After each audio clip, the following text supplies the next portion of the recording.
to the $100 MBA Show, and today is a Q&A Weekends episode where we answer your questions right here on the show. If you have a question you want to ask, just email us at contact@100mba.net, or you can send me a tweet on Twitter @BizRepublic. BizRepublic is my handle.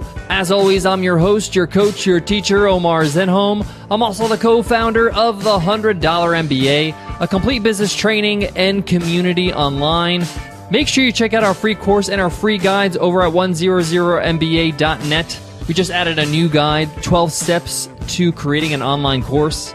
You can download that for free at our website. Today's question comes from Lisa, and Lisa asks, how do I know my side business is ready to be a full-time thing? That's a tough one, Lisa, but I'll give you my honest answer in today's episode. I'll let you know in my own experience how I knew when to take the leap and give you my personal advice. I can't wait to get into it, so let's get down to business. Today's episode of the $100 MBA Show is sponsored by Webinar Ninja Live, the first national webinar event in sunny San Diego, California on September 26th. This value-packed one-day event has amazing speakers, masters of webinars like New York Times bestseller Michael Port, Amy Mead, John Lee Dumas, Kate Erickson, Grant Baldwin, myself, Nicole, and a whole lot more.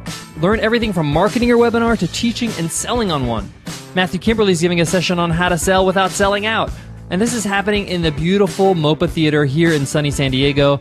Get your ticket right now at webinarninja.co/live. That's webinarninja.co/live. Lisa asks, how do I know my side business is ready to be my full-time thing? Now, this is a tough question because most people ask this question because of financial reasons. Like they want to make sure that their side business is making enough money to replace their income so they can cover their expenses. But this can also be asked because are you sure that you can do this full-time? Many people have a hard time leaving their careers, their full-time job, because it's what they know. It's what they know they're good at, and it's steady. And it's quite scary to leave something that's so steady, something that you've known all your life. This is what you've known, and make that leap into full-time entrepreneurship and be dependent solely on your business. In other words, it's not a side business anymore. It becomes your sole income. Now, I don't have the universal answer, the answer with a capital T. I have the answer that I can give you from my own experience and the experiences of the people that I know that are close to me, that are in business. So I've never met anybody that has had a side business that has replaced their income from their full-time job. I just happen to have never met somebody like that. They can exist out there in the world, but it's not that common. And that's because you're going to get full-time results when you put full-time in. And likewise, you're going to get part-time results when you put part-time in. So I talked about this before, but when it comes to finances, you got to see something that's relative or a ratio. So say, for example, you're putting 10 hours into your side business every week with your full-time job. How much money are you making with that 10 hours? If it's $2,000 a month, then it gives you an idea that if you put in, 4 times that much, 40 hours a week, you're going to make $8,000 a month. It's not guaranteed, of course, but it gives you some idea. Number 2, it's never going to feel comfortable. It's never going to feel like an easy transition. There always will be a feeling of discomfort. You're going to have to get used to being your own boss, managing and planning and doing your own thing. And that financial pressure is always going to be there. That feeling of, I don't know when my next paycheck is coming in, is going to be there. It's something you're going to have to get used to as a business owner. So there's no way to avoid that. Obviously, if you have a chunk of savings that is going to make you feel comfortable, that's a different story.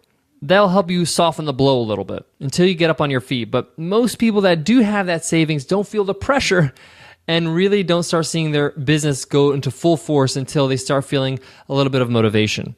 But that has to do with the individual. What I want you to focus on when it comes to how do you know when your side business is ready to be your full-time thing is that transition, is that letting go of your job and making it your full-time thing, dedicating all your time to it. I'm talking about the actual practice, the actual work you'll have to do, and saying goodbye to your career for the moment. Now, obviously, if your business has to do with your career, it's not a huge difference. It's not a huge problem. But if you're transitioning into a business that has nothing to do with your career or is maybe a little bit far removed, that's also going to be a challenge. Now, if you hate your job, this is a whole lot easier. Now, here's some tips to make that transition a little bit easier. Plan. Give yourself a deadline, whether that's 6 months or a year. Tell yourself that within 6 months, I'm going to make this transition. I'm going to work on my side business to a point that I feel comfortable, and hopefully it'll make financial sense for me to go full-time with it. I'm going to leave my job in a great way, in a way that, if for any reason I want to go back, they would be happy to have me. And it allows you to plan to build this full-time business. It also allows you to mentally prepare. It also allows you time to build some new habits, self-managing habits, productivity habits. That was a big challenge for me. I worked in education for over a decade, and there's a huge amount of routine in education. I know exactly what time I have to be in class, when my marking is due, when I have to evaluate teachers, when I have to go to meetings. It's very clear cut. I don't have to make any decisions for myself. I just have to execute. In business, not only do you have to execute, but you have to create the plans. So you have to be the CEO and the worker bee, as my friend Chase Reeves always says. So having time to plan that out and get into those practices really helps as well. Also, by having a deadline, it forces you to say to yourself, I'm going to make that leap then. And it's called leap for a reason. There always is that feeling of discomfort. It is some sort of leap of faith. You do have to believe in yourself and go for it. I know that some people, when they make this leap, they do it on a vacation time. So say, for example, they have a job and they've accumulated vacation. They have about 2 or 3 weeks vacation. And they kind of save that till the end when they're leaving their job, and they say, hey, I want to take my last vacation paid. That way the paychecks still come in, they've left the job, and they're still going full-time in their business, and they have a little bit of a buffer and a little bit of a crutch as they start their new business.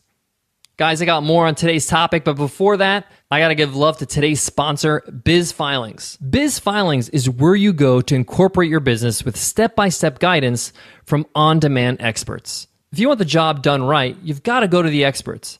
And when it comes to incorporation, that means Biz Filings. With more than 1 million incorporations under their belt, the people at Biz Filings know all the ins and outs of setting a business up for success. They'll break down the process for you, outline the fees and forms, and work closely with the state so you'll know exactly what to expect every step of the way. Biz Filings was founded by entrepreneurs who set out to build the kind of experience they'd want if they had to do it all over again. A straightforward site loaded with tools to help you understand your options to make the right call. With the resources at Biz Filings, there's no need to put off incorporation any longer.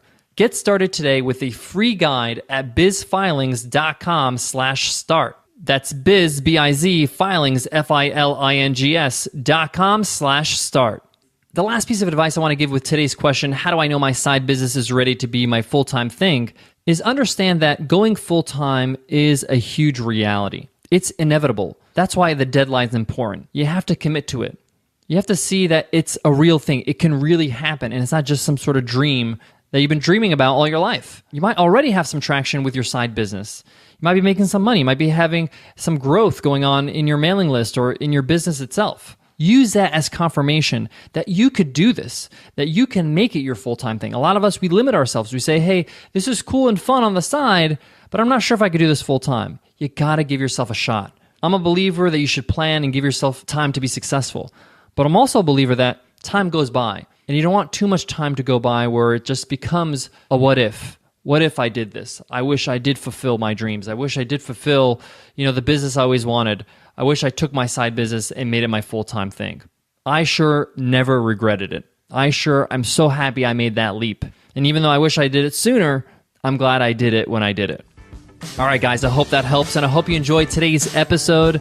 If you guys have any questions you want to ask and you want me to answer them on Q&A Weekends, make sure you email us at contact@100mba.net, or you can send me a tweet on Twitter. BizRepublic, B-I-Z Republic is my handle on Twitter. Guys, we have some amazing episodes lined up this week, so make sure you subscribe to the show. Hit the subscribe button on iTunes or Stitcher or whatever you use so you get these episodes automatically. Until then, guys, I want to leave you with this. Business sometimes can be an emotional thing. Actually, a lot of times, because it requires so much of us. You got to be confident. You got to believe in yourself. You got to feel like you can actually pull this off. And those are all feelings. But what I love about business is that it builds your emotional IQ. It builds your emotional muscles, or what Tony Robbins called emotional fitness. And when you have all these experiences in business, you start building these muscles, start realizing, wow, I'm stronger than I thought. I can do things that I thought I never would be able to do. So even if it's hard making that transition from a side business to a full-time business, know that this is part of your training. This is part of your path of being a great entrepreneur. All right, guys, that's it for me today. I will check you in tomorrow's episode. I'll see you then. Take care.